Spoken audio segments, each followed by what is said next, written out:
Nagulat ako na malaman kong hihinto ka na sa pagkanta. Hindi ako makapaniwala. Ay, mainam na rin to, Alex. Kasama ko ang anak ko at gusto kong ilaan ang panahon ko sa kanya. At kay Agustin. Ganun na nga, Alex. Alam mo na pala ang lahat.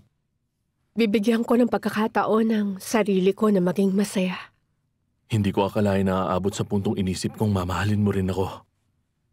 Marami ako nagawang mali sa'yo para lang mahalin mo at pinagsisihan ko yun. Kung sinabi ko lang sa'yo agad ang katotohanan, hindi ka na sana nasaktan at nahirapan. Patawad, Rosalinda. Hangad ng puso ko na tuluyan ka na maging masaya. Ay, Alex. Salamat.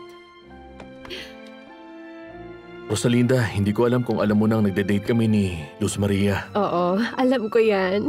Saka alam ko rin na minamanage mo na rin siya, tama ba? Oo.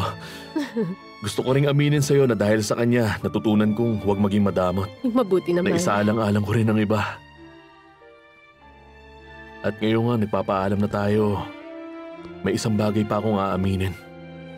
Nung nag-away kami ni Fernando Jose dahil sa'yo, sinabi ko sa kanya na naangkin kita.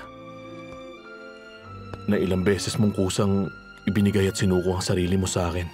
Paano mo nagawa ang bagay na yun, Alex? Wala na ako may dadahilan pa. Gusto lang kitang mailayo sa kanya. Patawarin mo ako.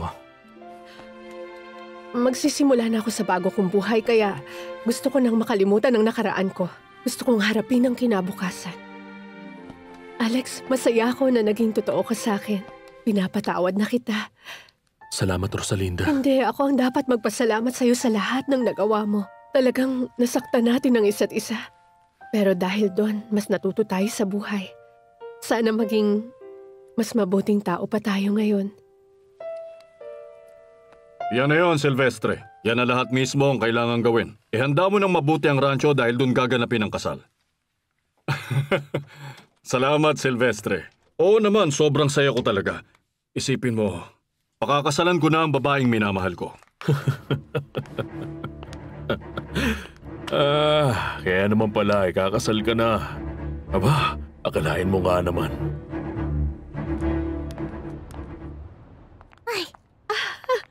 Grabe, no? Hindi talaga napapagod ang batang to. Kanina pa siya takbo ng takbo. Kahit dinala na namin siya sa park para maglaro. Ay, ang ganda talaga ng apo kong to. Ay, sobrang ganda. Pero ang importante, lagi siyang kontento. Walang duda. Napakamasiyahin talaga niya. Spoiled niya lang. Patingin mo, Zyla, masaya talaga si Erica. Tingnan mo siya, oh. Ay, yun na nga. Para lalo siya maging masaya. Napagdesisyonan kong pakasalan si Agustin. Seryoso ka ba? Paano naman yung isa? Ayoko nang pag-usapan si Fernando Jose. Ay, Halika sige. na. Huwag na natin pag-usapan ng tulad niya. Ay, makinig kayo. Alam niyo ba kung anong nangyari? Ay, Diyos mio. Hindi ko alam kung anong gagawin natin. Ano ba, Asunsyon? Sabihin mo na kasi sa amin, tinatakot mo pa kami. Matakot talaga kayo kasi yun talaga ang totoo. Kanina, dumating ang may-ari ng tenement. At sinabi sa akin na ang building ay gigibayin na.